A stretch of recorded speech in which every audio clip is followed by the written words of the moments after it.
The US Navy has been submitting patents in recent years that seem to depict technologies that are literally from science fiction movies. These patents range from a compact fusion reactor to a hybrid air-underwater space vehicle that can travel at incredible speeds in every environment.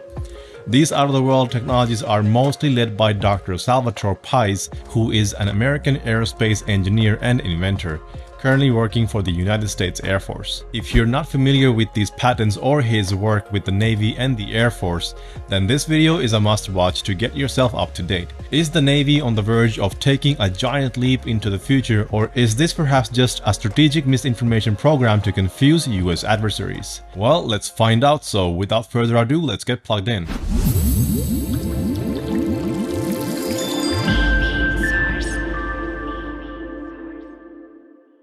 Hello and welcome to EV Source. My name is Harry and I'm your host for today's dose of EVs and technology. Today we are going to deviate a little bit from our usual topics to bring your attention to technologies that are seemingly out of this world. While this is more about technology and less about electric vehicles, it's the kind of technologies that could impact the things we take for granted in a way we haven't seen before, if this turns out to be true. These technologies could certainly affect the way we use transportation and power our electric vehicles today. And by the way, these patents are publicly available and I will leave a link to each of them below in the description. Some of the patents go hand in hand, meaning one wouldn't be possible if it wasn't for the other one.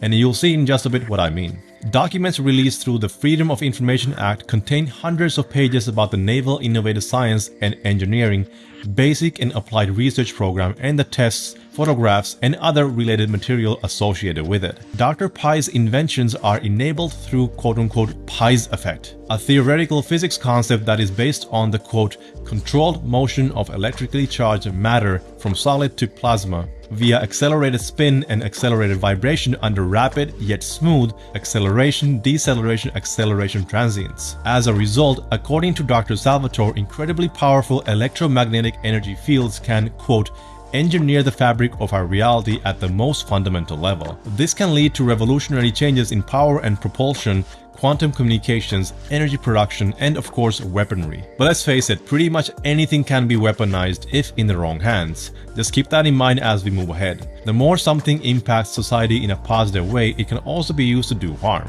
So what is the Navy's potential use for these inventions? Here's how their documents explain this. Imagine our Navy's ships, submarines, aircraft, and Marine Corps' armored ground vehicles being powered with safe, reliable, virtually limitless fusion energy. Imagine the power of the sun confined in a compact, relatively small space. With the plasma compression fusion device, this figment of imagination becomes a tangible reality. The present invention can produce power in the gigawatt to terawatt range and higher, with input power in the kilowatt to megawatt range, and possibly lead to ignition plasma burn. Under uniquely defined conditions, the plasma compression fusion device can lead to the development of a space-time modification weapon, which could make the hydrogen bomb seem more like a firecracker in comparison. So is there potential for commercial use? Well, absolutely. They claim to have a design of thermonuclear fusion reactor for commercial electricity generation, the design of fusion-driven aircraft jet engines, and the design of fusion-induced intergalactic space drives. Sound far-fetched? Well, you're not alone. But if you look at our history, many things we take for granted today were science fiction not too long ago.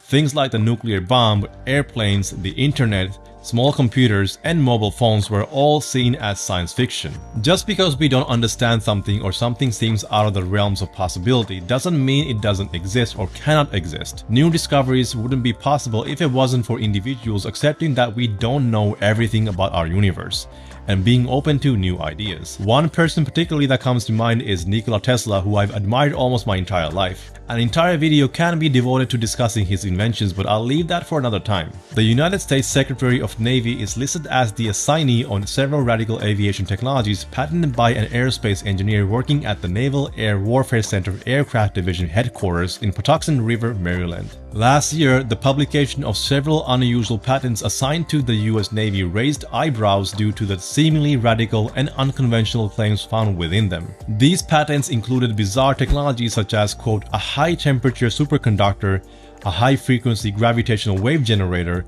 a force field-like electromagnetic field generator, a plasma compression fusion device, and a hybrid aerospace underwater craft featuring an inertial mass reduction device. They truly sound like the stuff of science fiction and seem to describe the theoretical building blocks of a craft with UFO-like performance. The hybrid aerospace underwater craft claimed to be capable of truly extraordinary feats of speed and maneuverability in the air, water, and outer space, thanks to a revolutionary electromagnetic propulsion system and inertial mass reduction device that, according to the patent, eliminates all inertia. In other words, it allows the craft to accelerate and decelerate or make sudden turns without the occupants inside the craft feeling any G-forces. They describe this as sort of a bubble or a force field around the craft that cancels any external forces such as the atmosphere around the craft. For something that uses such high energy would need superconductors that don't melt when transferring the energy from one part to another. This is where the high temperature superconductor patent comes in handy. I know this sounds like the stuff of science fiction. A primary patent examiner at the United States Patent and Trademark Office thought so too. But then the chief technical officer of the Naval Aviation Enterprise personally wrote a letter addressed to the examiner claiming that the US needs the patent as the Chinese are already investing significantly in these aerospace technologies that sound eerily similar to the UFOs reported by Navy pilots in now well-known encounters. By now, you're hopefully familiar with the declassified Pentagon video that shows Navy pilots following an unknown flying craft. This raises the question, are the Chinese developing or even already flying craft leveraging similar advanced technology, and is the Navy now scrambling to catch up? Meanwhile, some scientists and physicists have made it clear that they find the claims largely absurd and not grounded in scientific fact. At the same time, there is in fact many decades of government research into similar technologies that are very much alike in concept to some of Pai's work. As such, while these are obscure ideas and remain on the edge of science, they are not exactly brand new. The bizarre saga of the US Navy and its sudden willingness to admit that its personnel regularly encounter unidentified objects in the skies keeps getting stranger. Why the sudden shift in policy? What is the motivation for disclosing these encounters for the public? News outlets of all types have for months been discussing the matter, yet we still don't know exactly what is actually happening here. Clearly, the narrative is being carefully controlled by the Department of Defense and the Navy. We can only base our speculation on what has been released to the public over the last few years through the media and what is public record. But documents in the United States Patent and Trademark Office seem to imply that Navy leadership knows that these technologies are actually feasible, or that they want us or someone else to think that they are. All of this has led many to wonder what exactly is going on with these patents, and a multitude of questions remain unanswered. Are the Salvatore Pais patents simply proactive, hoping to get ahead of the game for when or if these technologies actually become feasible? Or are they perhaps part of a misinformation campaign designed to lead America's adversaries on a fruitless wild goose chase? Or could they be an attempt by the Navy to try to emulate seemingly unexplained craft with incredible capabilities that its personnel have encountered? Could the Navy really be on the verge of changing human technological progress as we know it? Or maybe they even represent a breakthrough that has already occurred. But then again, could they be just the flimsy product of a persuasive and imaginative inventor and his gullible Navy bosses? Nobody except Dr. Salvatore Pais himself has the answers, if he even really exists. But if this turns out to be true, the impacts these technologies could have on the entire globe are fundamental, that could lead to a totally new era in human history. You don't have to be a UFO believer to openly discuss what's presented here, especially when there are declassified videos and documents out there released by the Pentagon and the FBI. So what do you think about these patents, and why do you think this information is now coming out into the public domain? Do you think this stuff is in the realm of possibility or pure science fiction? As always, leave your thoughts down below in the comments. Once again, we are at the end of the video, and if you're still here, you are amazing. If you own a Tesla, get 10% off on your accessories when shopping at Abstract Ocean with the code EVSource. Also, don't forget to check out our merch store for shirts, hoodies, and more.